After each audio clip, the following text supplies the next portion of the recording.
जे आजी आजोबाकडून ऐकत आलो, छत्रपती शिवाजी महाराजांप्रती बाजीप्रभू असतील, तानाजी मालुसरे असतील, यांची श्रद्धा आणि निष्ठा आम्ही ऐकत आलो आणि प्रत्यक्षात आम्ही अनुभवत आहोत संजय राऊत साहेबांच्या रूपानं की तुमच्याप्रती श्रद्धा आणि निष्ठा आहे आणि ही तुमची आमची सर्वांची निष्ठा आणि या निष्ठेचे प्रतिनिधी म्हणून आदरणीय खासदार संजय राऊत साहेब एक मिनिट फक्त या सर्वांच्या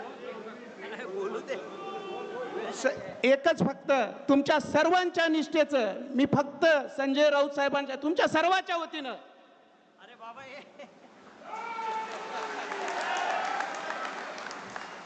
यानंतर खासदार संजय राऊत साहेब.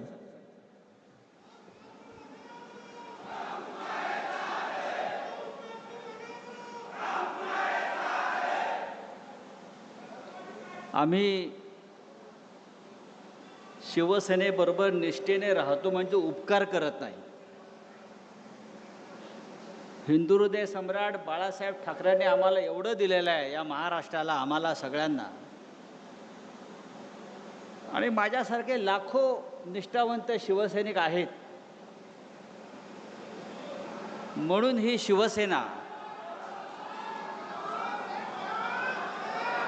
शिवसेना अनेक संकटामध्ये, वादळामध्ये उभी आहे.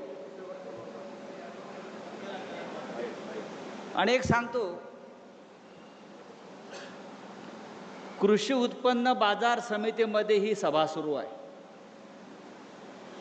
इथे शेतकऱ्यांचा माल येतो, विकला जातो, त्याला काय फार भाव मिळत नाही. पण 15 दिवसापूर्वी इथे एक माल आला आणि 50 कोटीला विकला गेला. तुमचा खासदार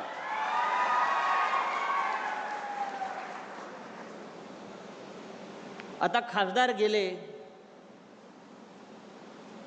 म्हणजे गेले. आता आपल्यासाठी ते गेले.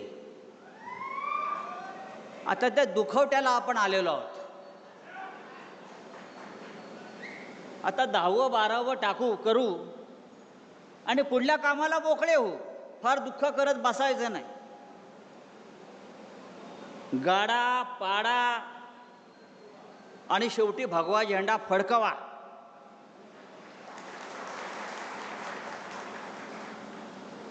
$50 कोटी भाव झाला त्याचा. 50 कोटी. खरं म्हणजे या बाजारात त्याला कोणी 500 रुपयाला घेतलं नसतं. तो शिवसेनेमध्ये आला, त्याला माननीय उद्धव साहेबांनी खासदार केला, त्याच्या खांद्यावर भगवी शाल टाकली आणि म्हणून त्याची किंमत 50 कोटी झाली. उद्याच्या निवडणुकीत 5 रुपये पण त्याची किंमत राहणार नाही. अशा पद्धतीनं ही निवडणूक होणार आहे. मला आश्चर्य वाटतं, उद्धव साहेब विकास निधीसाठी गेले. विकास निधी, मला माझ्या मतदारसंघाचा विकास करायचा आहे. अरे कसला विकास करणार तुम्ही? 12 वर्षामध्ये नरेंद्र मोदी या देशाचा विकास करू शकला नाही. त्या नरेंद्र मोदींच्या वाराणसीमध्ये जाऊन बघा. रस्ते नाहीत, पाणी नाहीत, पूल नाहीत. ज्या मोदीचे बूट चाटायला आपण गेला तो देशाचा विकास करू शकला नाही. तुम्ही काय विकास करणार आहात? आणि कोणाकडे गेले? तर ज्याने राम मंदिराची लूट केली, राम मंदिराच्या दान पेटीतले 2000 कोटी रुपये ज्या मोदीच्या लोकांनी चोरले, त्या मोदींचे बूट चाटायला हे गेले.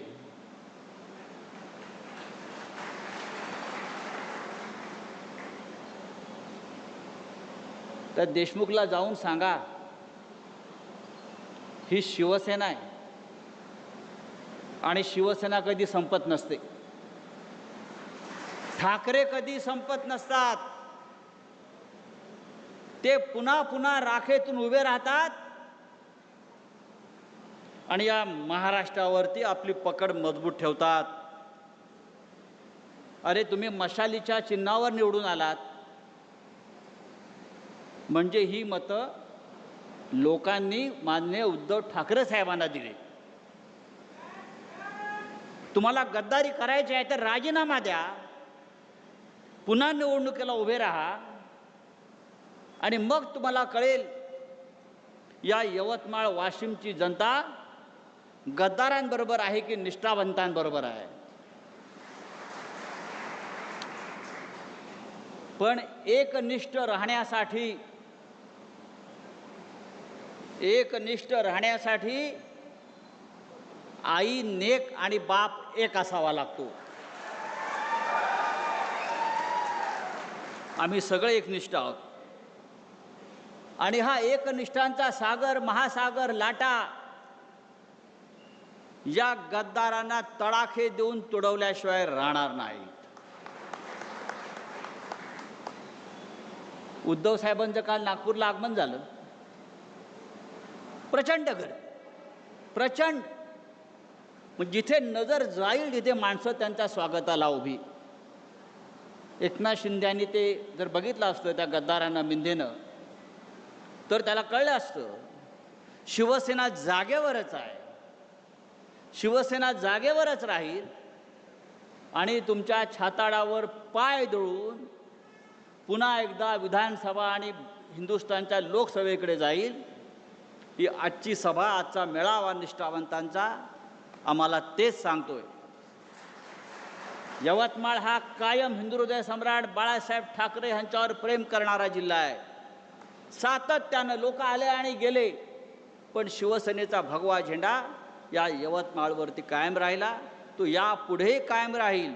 आपण सगळे माननीय बाळासाहेब ठाकरेंचे शिवसैनिक यापुढे माननीय उद्धवजी ठाकरे साहेब आणि आदित्य ठाकरे साहेब यांच्या मागे ठामपणे उभे राहू आणि या यवतमाळच्या मातीमध्ये पुन्हा गद्दारीची कीड लागणार नाही अशा प्रकारची लोक निवडून देऊ. जय हिंद, जय महाराष्ट्र. पकड तुम्ही बाहेर. अरे हा हे घे, हा हे घे तू. यानंतर शिवसेना